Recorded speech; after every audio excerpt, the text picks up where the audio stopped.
Finally, a justification for Dakota Johnson's acting. Drop Dead Fred again? And today's show will be brought to you by a New York Times best-selling author. All this and more on today's Last Looks. Hit the theme! Jason, Paul, and June ask, how did this get made? Yeah! How did this get made? How did this get made? I'm all tucked in my sauna bed. A crazy movie that ain't gonna freak out again. Yeah! Should I know you like any monsters? The wings are huge, blood Lexus beds. This bonkers flick makes no goddamn sense. Hey! Yeah! I still wanna get this question. How did this get made? Woo! How did this get made? I got first, second, and third opinion. How did this get made? Yeah! How did this get made? Are you telling me this is a Jacob's Ladder scenario? How did this get made? Woo! How did this get made? Who wanna take it made? Bonjour, madame and monsieur Webb. I am your blood uncle, Paul Scheer, and I hope you all enjoyed your blood aunt, Jason Mantzoukas, filling in the last episode, but unfortunately, Cassandra Webb hit Jason with her ambulance, so you are stuck with me once again. Welcome to How Did This Get Made? Last Looks. Yes, where you, the listener, get to voice your issues on Madame Webb, a movie that Discord user Scully thinks should have had the tagline, all of the paramedics in this movie still couldn't save it. Way to go, Scully. All right, later in the show, I'm going to tell you all the things I'm currently loving and want to recommend, and I will also share with you an exclusive deleted scene from our Madame Webb live show. And as always, I will reveal next week's movie. But first things first, a big shout out to Teddy Love Supreme for that opening theme song. Teddy, that was awesome. I love it. We love these songs. If you have a Last Looks theme song, send it to howdidthisgetmade@earwolf.com, but keep them short. 15 to 20 seconds is best. People, How Did This Get Made is going on the road. That's right. In June, on Father's Day, How Did This Get Made is live in Boston for the film Communion with Christopher Walken. If you've read my book, Joyful Recollections of Trauma, you know that I have a very strong connection to this movie. We cannot wait to be there in Boston at the Wilbur Theater. Some tickets are left. I will be doing a book signing after the show, so that will be a lot of fun. And then just a few days later, on the 20th, we will be at the Nantucket Film Festival. That's right. We're doing a movie called Bait. We're going to be in a very fun venue. They call it a casino, but it looks like a wedding venue. Get tickets wherever you get your tickets for the Nantucket Film Festival. You can just go to hdtgm.com. I'm also going to be doing a book signing out there in Nantucket as well. I can't wait to see you all for a little East Coast How Did This Get Made? And in July, guess what? We're coming back to Texas. You heard me. I can't announce it yet, but that's my little sneak preview of it. Also, if you're in LA, you can come see me. That's right. And Jesse Thorne, you know, the great Jesse Thorne. We are going to be doing a show on the 13th in Pasadena. You can just go to hdtgm.com or paulscheer.com to find out what that's all about. It's a Bullseye Live. Ticket prices vary from seat to a seat with a book, or even pay what you want. So come check out Jesse and I at Crawford Theater in Pasadena on June 13th. Okay, so let's get into it. Last week we talked at length about Madame Webb. Well, we had questions, and we might have even missed a few things. Here is your chance to set us straight. Fact check us if you will. It is now time for corrections and omissions. Corrections and omissions. You were wrong. Thank you, Mad Licks. Love that theme. Way to go. Let's go to the Discord. John Not Connor writes, another weak name drop in Madame Webb was in the taxi when Maddie Franklin says she's about to call my Uncle Jonah for help. Who bothers giving their uncle's name in casual conversations when seconds matter? This, of course, was a veiled reference to J. Jonah Jameson, who is in the comics a family friend of Maddie Franklin, not a blood uncle. Sorry, Paul. But of course, because this is Sony, she can't come out and say, I know the editor of the Daily Bugle. He can help us. That's right. It's just all under the surface. And why? Because if they can't say it, they can't make a movie about it. So why even tease it? Anyway, Cameron H. continues with the J. Jonah Jameson talk. Something I thought would have been really cool and probably couldn't have been done due to a rights issue is if J. Jonah Jameson had been one of the people terrorized by Ezekiel. It would explain why later on in life, when he sees another costume person dressed as that same exact spider kind of creature, his immediate reaction is, that man is a menace. Cameron H., get yourself a plane ticket to Hollywood, because that's a brilliant fix. I mean, even for Marvel Comics, I love that twist. BX Quinn writes, as a paramedic, everything medical bothered me. But they couldn't even get the uniform right. They are paramedics wearing EMT patches on the shoulder instead of paramedic patches. And ambulance drivers are just ambulance drivers. They have no medical training. The movie calling a paramedic or an EMT an ambulance driver is like calling a nurse a doctor's helper. Bam. I like that. I like that you really come down. Did you chime in on our episode of Ambulance? Because I'd like to hear what BX Quinn has to say. And I actually believe, as I'm saying your name, you might have. All right, Dr. Guts, let's talk about the game at the baby shower where guests try to guess the baby's name. I can't believe this would be a game anyone would play. I mean, where is the fun in just shouting out a random name and having the expectant mother just repeatedly saying, nope, nope? It just felt like a lame meta reference on the writer's part, since the audience is ahead of the characters in knowing what the baby's name will be. You know, I didn't think about it like that. I didn't even really read that it was going to be Peter. I thought it was just a baby. I mean, this is where my brain kind of shuts off to small details. I just thought they were playing a game of like, give the mom good advice. Oh boy. I missed it all. But there we go. Peter Parker. We get it. Joe Tangelo writes, I like how she stole the cab in an emergency, then proceeded to drive it around for a good stretch of the movie like it was her personal car. I mean, the perfect car for staying inconspicuous while the police and an evil Spider-Man are after you is definitely a marked cab. Well, Joe, yeah, you really nailed it. I guess they thought, oh yeah, cabs, they just blend in. But she was like out in the middle of a forest. Stinkpot Turtle writes, Madame Webb was born with the disease, and I'm going to mispronounce it because I'm not going to go back and listen to it to get it right, Methsenia gravis. And Paul did mention that you can't detect this disease in the womb. But one other piece of info about MG is that it breaks down the communication between the brain and the body's voluntary muscles.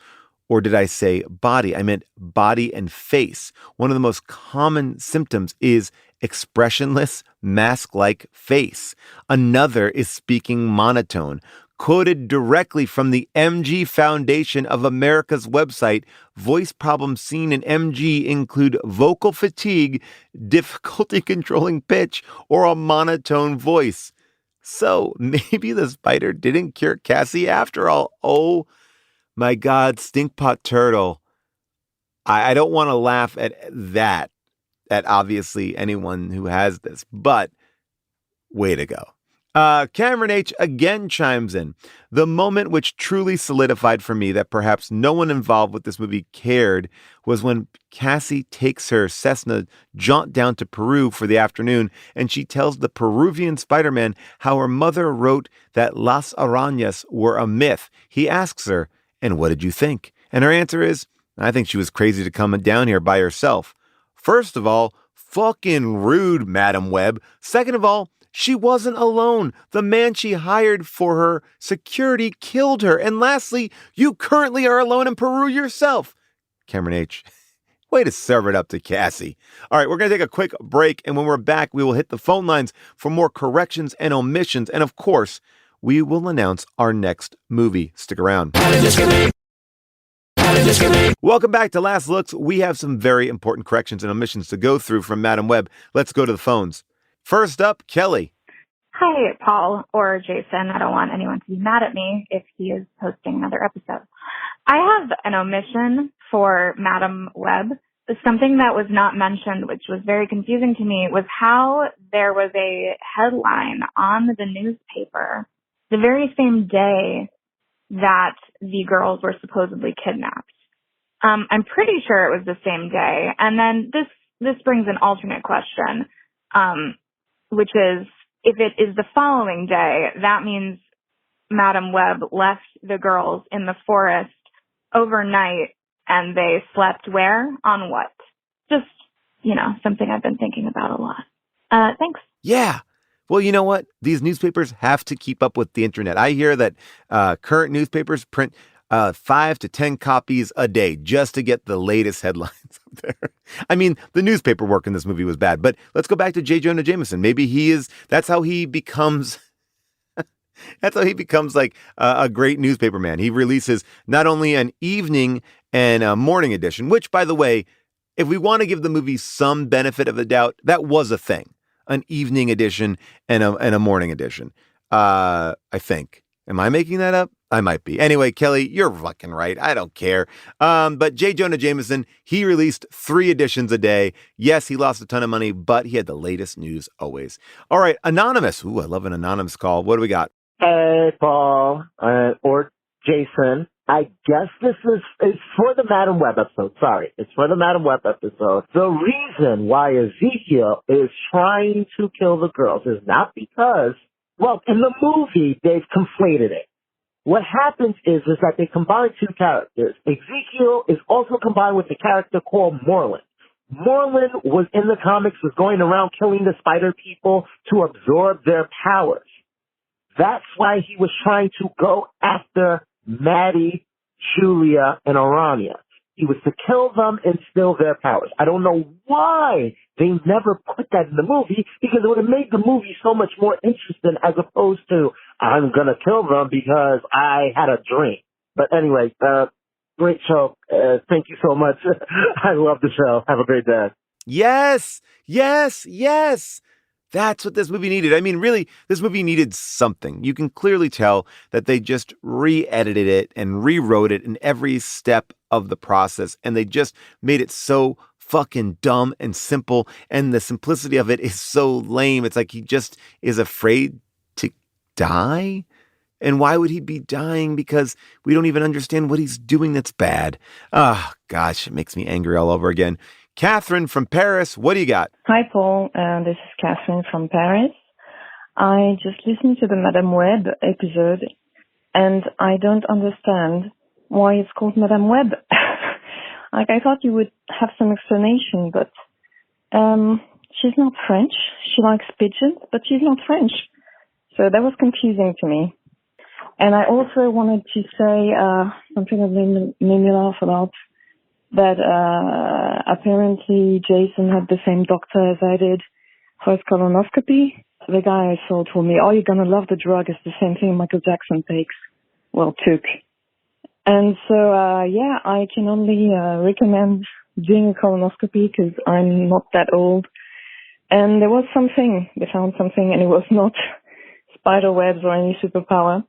But PSA to anyone, even if you're not 50, you could have something going on in your bum that is not spider magic. So get screened.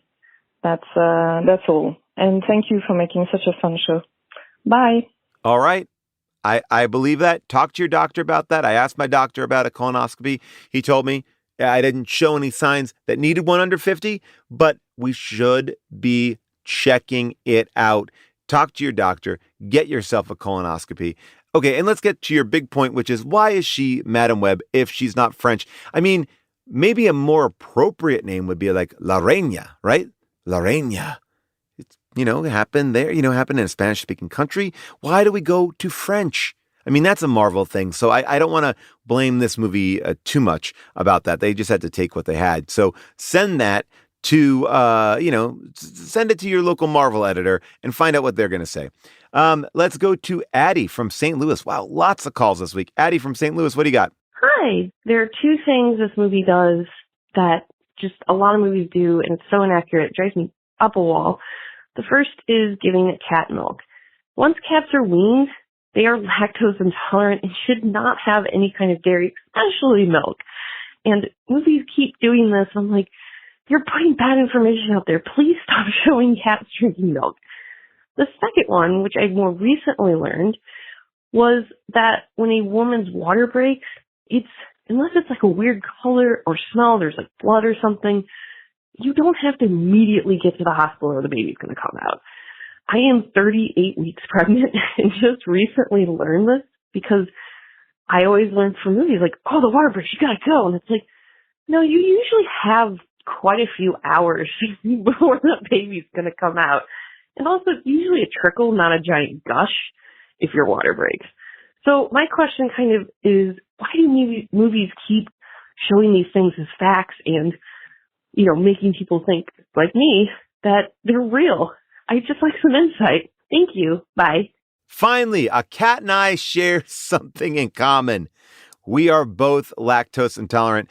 And yes, I think, did we talk about this a little bit in the show about the pregnant woman thing? Because that was something that was a huge misconception for me until we had our first child. It was like, oh, you could take your time. I never knew about that. Movies really warp your brain about all sorts of things about getting pregnant, having babies, so many things there. Don't watch John Hughes movies to learn about all that sort of stuff. All right. Wow, another call. Jeremy from San Francisco. What do you got? Hi, Paul. I'm in the middle of watching Madam Web because I did the reverse. I listened to the podcast and now I'm watching the movie.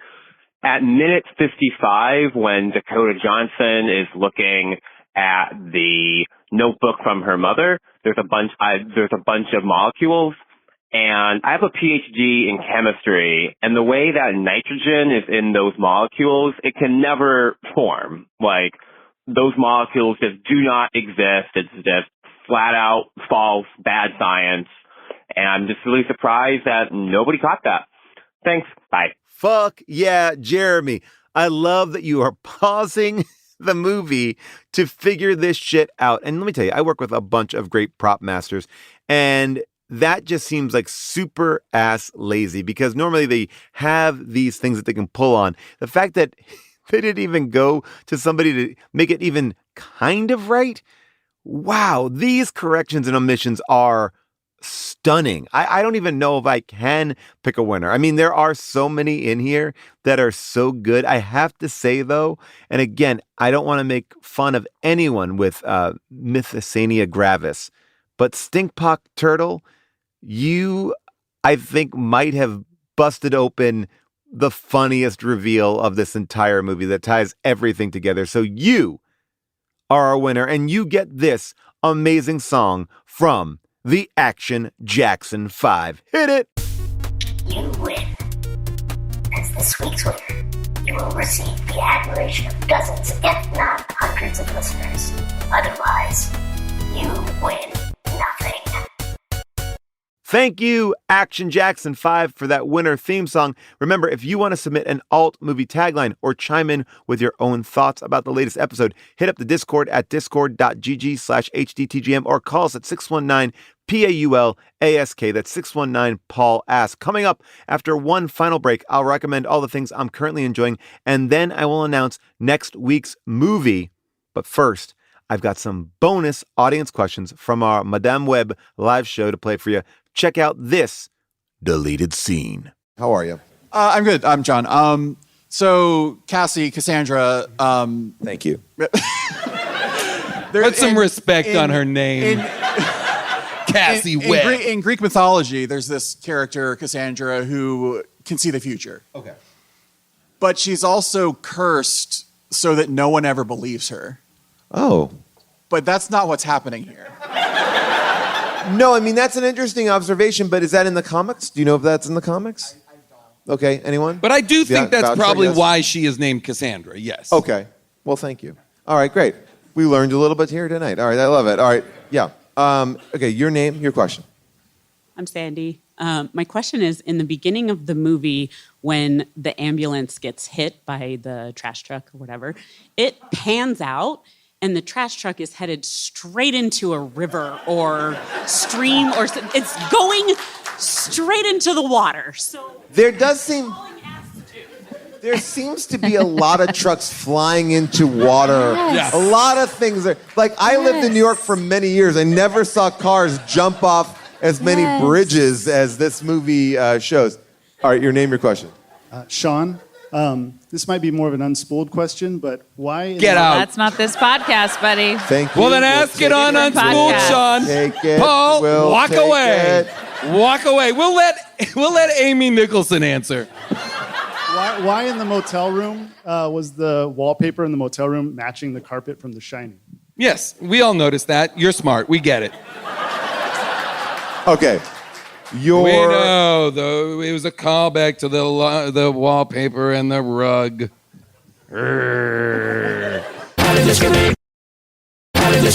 Welcome back. By now, I'm sure you've noticed that every Monday we re-release old How Did This Get Made episodes back into our feed. This week's Matinee Monday was our episode on the first ever Marvel movie. You see how we tied that together? Howard the Duck with guest Kristen Schaal. And next week's episode will be Solar Babies. That's right, with John Mulaney. John Mulaney in Solar Babies, a fun episode. And we even have an interview with Mel Brooks about that episode. Maybe we can get that out there and re-release that as well. That was done by our great friend Blake J. Harris. All right, so keep on checking out these replays of classic episodes every Monday. Now, we have spent a lot of time hearing from you, but no one has asked me about me. What am I up to? It is now time for Paul's Pick of the Week. It's Paul's Pick of the Week, man. HTG and fans are freaks, and we know that Paul got comfortable days to entertain us and people shame.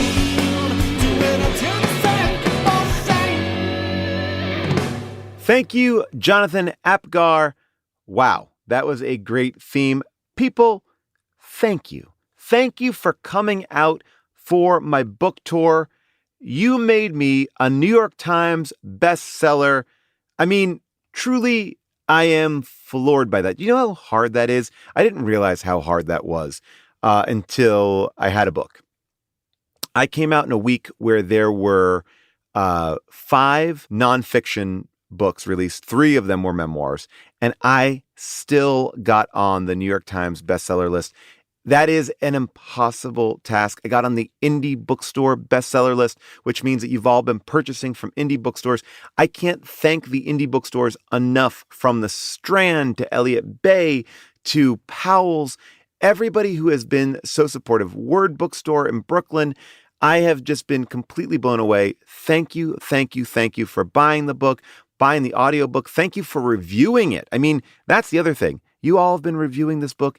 It's been amazing. Your responses to the book. I am full of gratitude. I will ask one more thing and say, if you have not reviewed it yet, please do review it and recommend it to your friends, because something kind of crazy is happening with this book, which is I think that people didn't expect this book to be what it is, and now they're really enjoying it, and people are excited about that. I'm excited about that. So yeah, let's keep it going. I just wanted to say, though, from the bottom of my heart, one of the best parts of this entire tour for the last 2 weeks when I've been away was meeting all of you, whether it was in San Francisco or Brooklyn or New York or Chicago. I've just been completely overwhelmed by how wonderful everybody is. And I will still get chances out there to meet you, and I will be hiding books in stores. You can go to my website to see all the different independent stores that I have left signed books and special gifts in.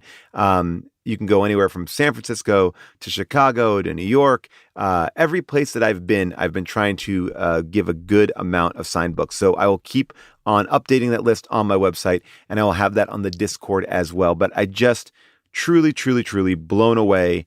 Loved meeting you all. Loved getting amazing gifts. Pete the S-Man gave me his collection of Batman trading cards. I got the most expensive popcorn in Chicago. I signed in airports. I met random people. I had the best time, and it's not over. It's just the big chunk of it is over. So I just wanted to say thank you. But now, enough about that. Let me get into some stuff that you need to get into. And first of all, I want to highly recommend Ryan North. He is writing the new Fantastic Four. So I want to recommend him as somebody who I think is very funny.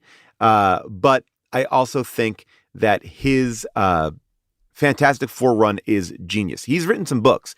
I love his books. Like he wrote a book called How to Overtake the World, How to Invent Everything. But this Fantastic Four run is truly A++. Got my son into reading comic books, and it got me into reading comic books with him, which is great because it's our first time that we've been able to do it. If you're looking for a movie that's fun to watch with your kids, I'm going to recommend Wish Dragon. It's a new Sony movie that's on Netflix.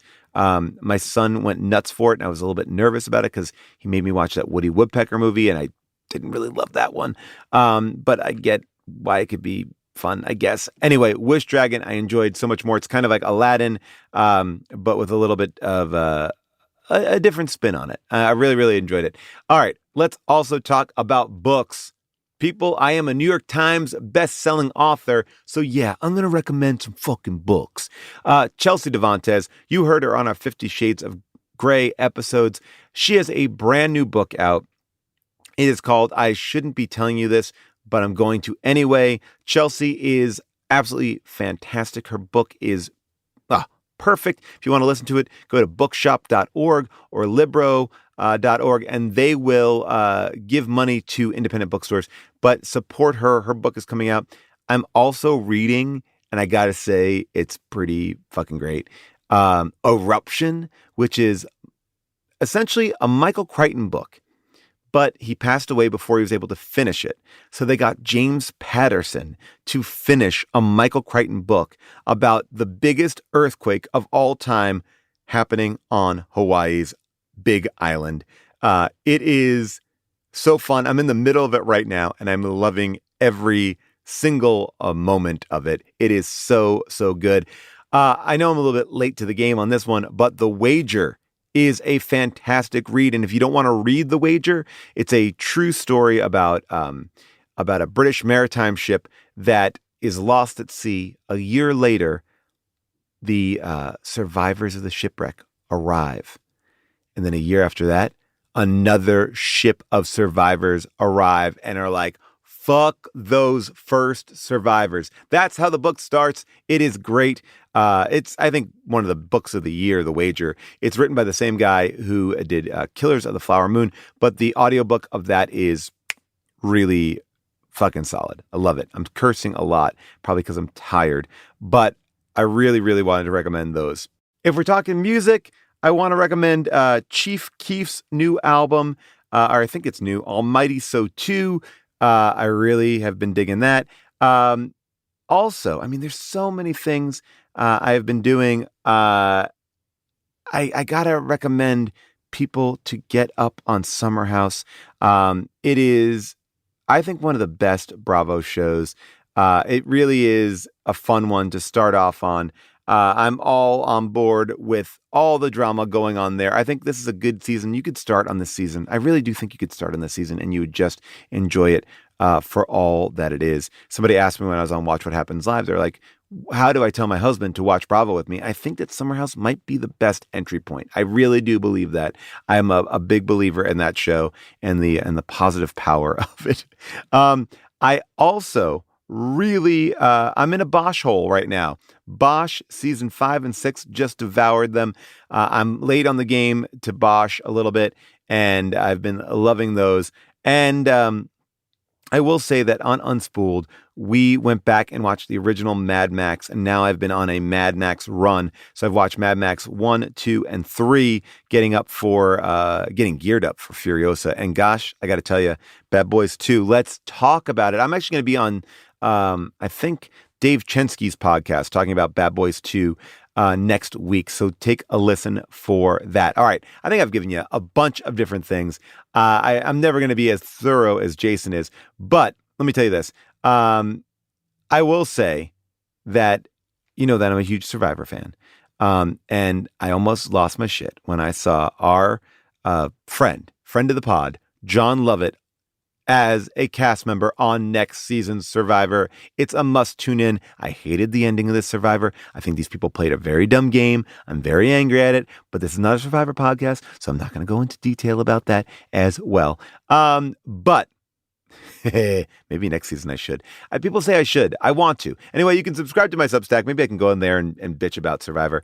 All right. Next week's movie. I know you're waiting for it. We are going to be going from Madame Web to Drop Dead Fred. Wait, what? No, not Drop Dead Fred again. No, we'll be watching the 2000 fantasy adventure film Merlin, The Return, starring Drop Dead Fred himself, Rick Mayall. But shh, don't tell June. Here's a breakdown of the plot. The sorcerer Merlin awakens King Arthur and his knights in order to stop a scientist from freeing the evil Mordred from his prison in another world. Oh, I love this movie. Rotten Tomatoes doesn't have any reviews for it, so instead we turn to Letterboxd user W.M. Connell, who writes, the scene in where the knights attack a truck with swords because they think it's a monster or something was actually pretty good. And honestly, William McConnell, that is the dumbest scene I've ever seen in my life. Anyway, listen to the trailer for Merlin, The Return. From out of the past comes a legendary sorcerer. Merlin! A mythical king and an evil beyond imagination. Your day is over. I have this Excalibur. Now, to save the kingdom, they must travel across time itself. Patrick Bergen. For the dragon! Tia Carrera and Rick Mayall. I'm too old for this. As Merlin. Merlin, The Return. You can currently stream Merlin, The Return for free on Tubi, Freevee, Pluto TV, and Roku. This all sounds like made-up places. And Roku, and you can rent it on Amazon Prime Video. Separately, I will encourage you to check out Hoopla and Canopy, which are digital media services offered by your local public library. And I'm loving my librarians. They have asked me to go to their Association of Librarian event in San Diego. I'm very honored to be there with my book. Support your local public libraries. I know the waiting list for my book at these places is stupidly long. But I appreciate that they have a couple of copies in stock. But it looks like you may have to wait for a couple of years to get it on the rate that I'm seeing people get these books. So keep on asking your public library. Write a review from me on Joyful Recollections of the Trauma, and keep telling your friends. I really appreciate it. Again, I'm overwhelmed, and I'm not even being I just don't know how to even spin it more than just saying I'm just overwhelmed by the reviews, by you all, by what you've been writing to me privately, publicly. It's really been awesome. Anyway, that is it for the show. Please remember to rate and review. It helps. And if you listen on Apple Podcasts or Spotify, make sure you are following us and that you have automatic downloads turned on. You can visit us on social media, all platforms at HDTGM. A big thank you to our producers, Scott Sonny and Molly Reynolds, our movie-picking producer, Avril Halley, and our associate producer, Jess Cisneros, and our engineers, Casey Holford and Rich Garcia. We will see you next week for Merlin, The Return.